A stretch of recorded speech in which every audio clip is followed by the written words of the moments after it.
right? America would not accept a Chinese military base in Canada or in Mexico or in the Caribbean. So why would Russia accept U.S., which NATO is really, U.S., military missiles and bombs and planes and tanks right at its border?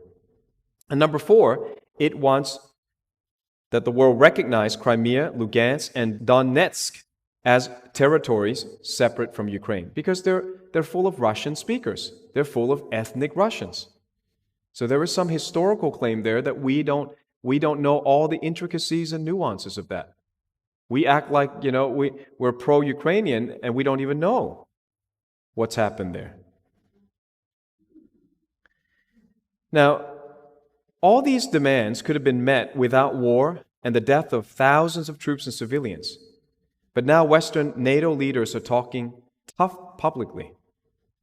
But know that the defeat of the Ukrainian army is a foregone conclusion, and that the sanctions on Russia might hurt the West as much or worse than Russia.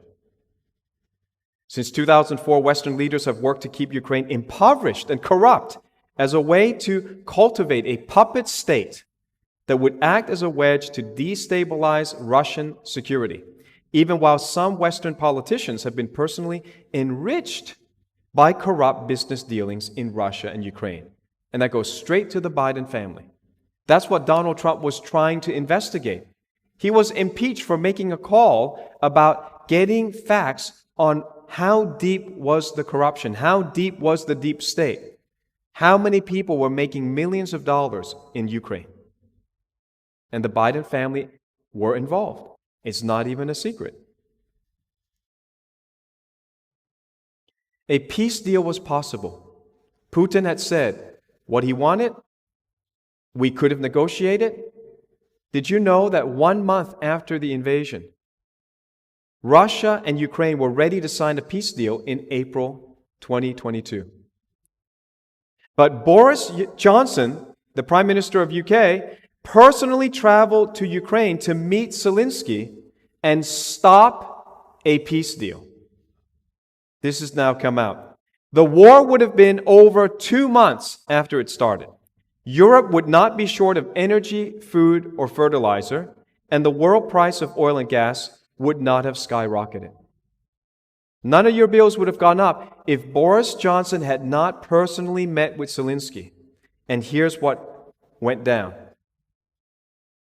According to multiple former senior U.S. officials, in April 2022, Russia and Ukraine negotiators appeared to have tentatively agreed on the outlines of a negotiated interim settlement.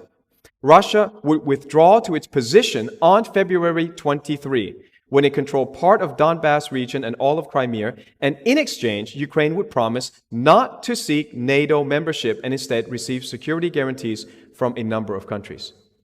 Reasonable? Is Putin the war criminal or Boris Johnson? Putin was ready to sign this peace deal. You would have averted the deaths. You would have averted the energy crisis. We don't even know how many lies, how deep the lies go. Only when these things begin to come out. And how many people report this? Is this on CNN? Is this on BBC? It's such a controlled narrative. According to a Western newspaper, a pro-Western newspaper in Ukraine, it said that even if, Boris Johnson said, even if Ukraine is ready to sign some agreement on guarantees with Putin, they are not. Western powers are not. Johnson's position was that the collective West now felt that Putin was not really as powerful as they had previously imagined, and that here was a chance to press him. So they were going for war. They were trying to destroy a part of Europe. You cannot have European security without including Russia. Russia is a part of Europe. But they're alienating Russia. Sounds like a bad marriage. They seem to have this formula down pat. The entire world sanctioned Russian oil, froze Russian assets, attacked the Russian ruble, forbade Russian stocks to trade. Netflix even canceled paid subscriptions. Can you imagine that? On what basis? You're a Russian, you didn't start any war, you paid for your Netflix, you can't access it anymore. Russian news was wiped off the internet. There used to be RT, you used to hear both sides. They demonized Russia and completely stopped any flow of information from the other side. We're still living in this, and you think we have free press, free speech? They're tightening the noose. One day they will say, I cannot preach the word of God. And I will preach. I will preach to my dying day. I would rather die and go to heaven than preach your lies and go to hell.